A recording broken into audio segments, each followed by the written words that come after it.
Hello mga manay! Isang happy Sunday sa ating lahat. Kamusta kayo dyan? Sana ay nasa mabuti kayong kalagayan. So ngayon ay andito ako ngayon sa kilid kasi nag-continue ako sa pagsampay. So ayan, hindi na ako nakapag-update sa inyo. At shoutout pala kay Ate Emily, Ate Maricho at saka kay Mami MD. So thank you so much sa inyong blessings at sa pang-support ninyo sa akin. At ingat po kayo palagi and more blessings to come. At God bless sa ating lahat, mga manay. So, ayan, mga manay, natapos na akong magpakain ng manok natin. Anyang laki-laki na. Pero, naghihintay na naman sila ng kanilang gusto kainin. At saka, mga manay, alam nyo, mga manay, diba, chinikahan ko kayo yung, mga halaman ko ay may mga langgam. Ayan, alam nyo, ay, yung ginawa ko ay, nag-mix ako ng, liquid na sabon, Joy ba, Joy. Tapos, nilagyan ko ng suka para ipatay sa mga langgam. Yun. Pero, mga manay, epektibo pala yun, mga manay, kasi ayan, ginaganon ko lang, mga manay, ayan na. Sa totoo lang, namatay talaga yung ibang mga manay, ayan.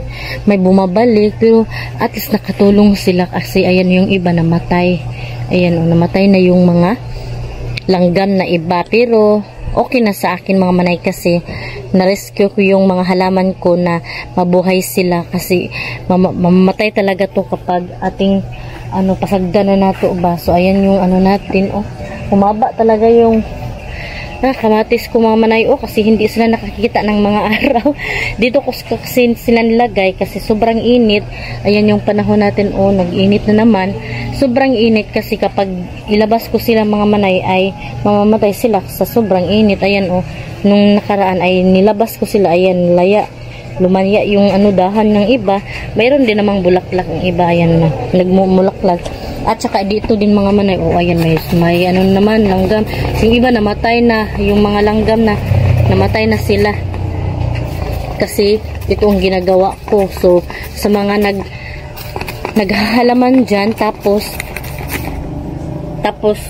may mga langgam yung mga, nila, may mga insekto, ganun, ay, ang gawin nyo ay magano kayo ng Joy na liquid at saka lagyan nyo ng suka, isprayhan nyo para mamatay talaga yung mga aphids, yung mga insekto, mga nakakatulong talaga sila. So yun, lagay ko muna kayo dyan kasi magsampay tayo, mga manay. Ito na yung natapos ako naglaba kahapon. Wakas ay natapos din naman. So, mamaya alas 10, mga manahing, wala pa namang oras. Mga alas 9, mga manisang oras ngayon, 8:30 ng umaga. So, may time pa tayo para mag-vlog. So, yan, hindi na ako na araw-araw nakapag-vlog, mga manahing, kasi dito nga lang ako sa bahay. At saka, mamaya ay bibili kami ni Ate Fiana ng uniform niya, mga manahing, kasi nakautang kasi ako sa aking subscriber. Hindi ko na lang i-mention, mga manay, kung sino siya, pero thank you so much. At hindi ko i-mention kasi baka mahiya siya. At hindi naman sa ganang na mahiya.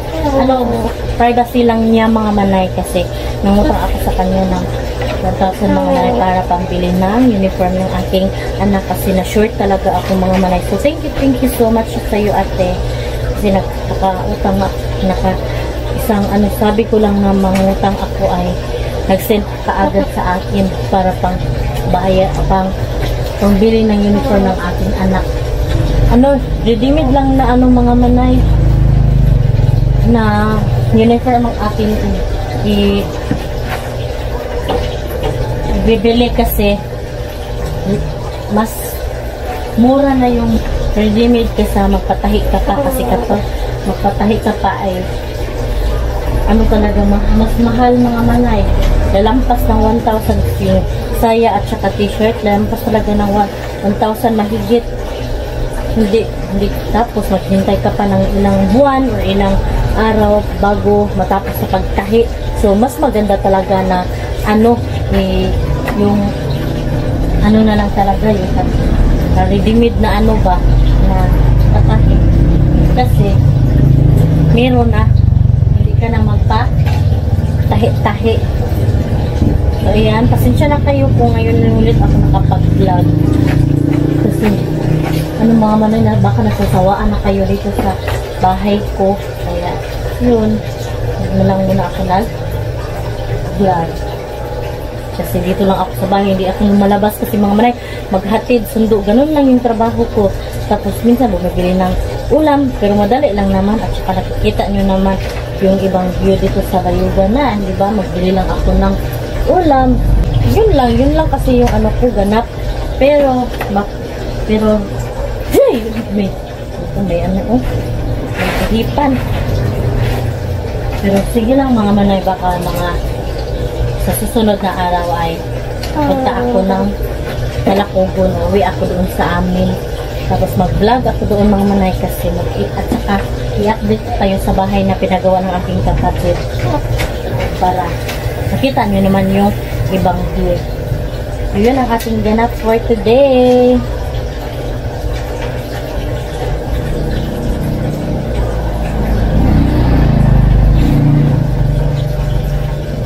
Ipapakita ko sa inyo yung iba kong mga halaman, mga manay. Maganda na talaga yung iba mga, ayan, yung panahon natin, mainit na talaga mga manay. Yung tangad ko, ayan. At saka lumaki na yung ibang ito ay nisprehan ko na din ito ay hindi ko nisprehan kasi wala namang mga langgam na naglakad-lakad dyan, nagumakyat. Ayan yung tangkong, kapal na yung tangkong ko. Tapos ayan, ito mga manay, inilabas ko siya mga manay para lumaki lalo siya. Ayan, malaki na kasi siya. Tapos inisprehan ko to mga manay kasi madaming mga langgam, pero in fairness namatay na yung mga langgam. Ayan, may mga apits. Ayan, hala, ang ano ko mga manay, nasira ang alugbati ko. Tingnan nyo, may buslot-buslot, may mananap ba pala talaga dito, nakadiscovery na sila dito mga manay na may tanim ako dito. Magsalingsing na ba siya. Yan, ganito talaga mga manay.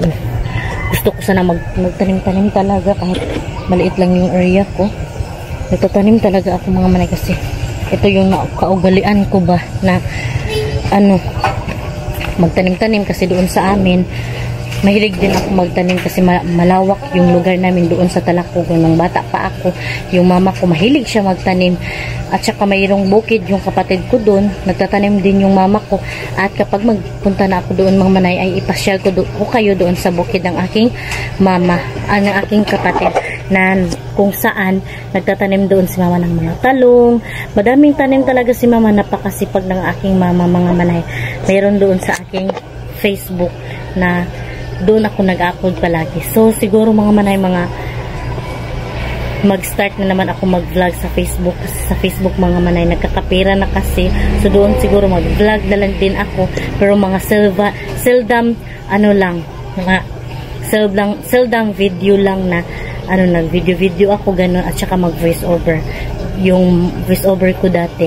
So yun mga manay ang update natin. So yun mga manay, alam niyo kami kasi mga kakapatid mga manay, isik pa rin kamutay na lang talaga mga manay, sariling sikap lang talaga para mabuhay. So kaya ako mga manay, nagsikap talaga ako para sa aking pamilya kasi kahit wala akong trabaho, housewife ako, gusto ko din talaga makatulong sa aking mister kasi madami kaming babayarin, hindi pa tapos yung loan namin mga manay, 5 years pa kasi yun, tapos may 2 years pa para matapos yung loan. So kaya 2 years ba yun? Basta next year ay mag 4 years siya, so another year ay mag 5 years, so 2 years na lang para matapos yung namin utang. So sana ay matapos na kasi para hindi na tayo mag-agwan ng taba, hindi na maghirap-hirap. So yan mga manay, update ko kayo pag pupunta na kami ng palengke kasi doon kami bibili ni Ate Fiana ng uniform niya kasi kailangan talaga mag-uniform kasi Lunes at saka Merkulis mga manay ay mag-uniform na si Ate Fiana. So kailangan dalawa yung uniform niya at saka PE uniform, meron pa talaga. So yung PE uniform siguro mga manay ay next next budget kasi wala na ako budget, so hindi mo na ako niyan bibili. So yung uniform lang muna. So i-update ko kayo mamaya pag punta na kami ng palengke. So, dito ako sa loob ng bahay mga manay kasi magliligpit tayo ng mga pinagkainang plato. So, at ayan, iligpit ko yan mga ilagay dito. Nasira na itong mga manay. Tapos, nilagyan ng ganito ni Mr. para mapakinabangan pa. Yan dito, diba? Wala. Ayan. So, dito ay meron na. Kasi natanggal to siya mga manay. Ayan. Oh. Ang bilis masira ba? So, magugas ako ng pinggan. Ay, ilagay ko muna tong ano. Itong mga plato dito. Okay naman ba pahinay, gamay, pero madunggan din mo. Nagnood kasi si Pilis ng TV mga ano. Tapos sabi ko, wag niya masyadong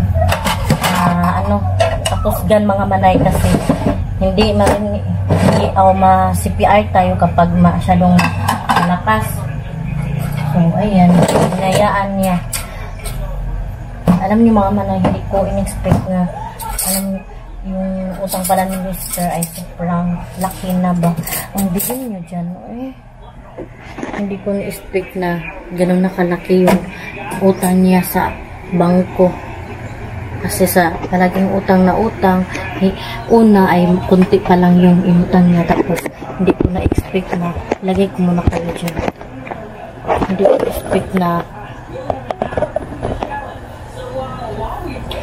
expect na ganun nakalaki yung nautang na mga nanay na loan. Super laki na pala nung nalaman ko, tiningnan ko sa payslip niya, may nag-loan pala siya sa ibang kumpanya ng mga manay.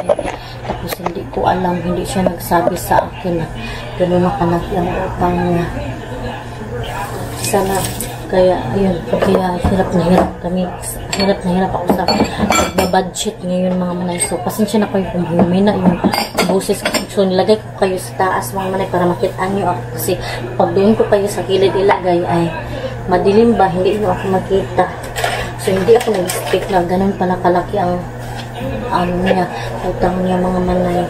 So kaya ngayon ako nagsisikap na lang ako kahit na saan para nag-discarte, nagbablog, at saka sa Facebook nag-upload ako ng kahit na ano-ano para may papasok talaga na pera mga manay.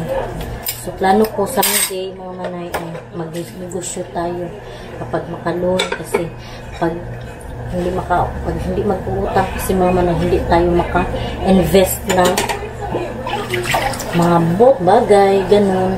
Kasi iba kasi kapag sa gobyerno ka nagtatrabaho mga manay, puno ka talaga ng utang, puno ka talaga ng loan. Kasi hindi sa gobyerno kapira ng malaki. Puro kaya yung iba, puro loan talaga. Lalo na ang teacher mga manay, puro loan sa kanila. Wala nang natira. Kaya siguro yung iba kung puro loan, 5,000 na lang talaga yung natira ng utang nila mga ng sahod nila. Kasi yung iba puro loan kasi nga yung sahod nila mga manay delay, minsan wala talaga, minsan matagal na-release kasi may mga holidays kasi, kaya yan.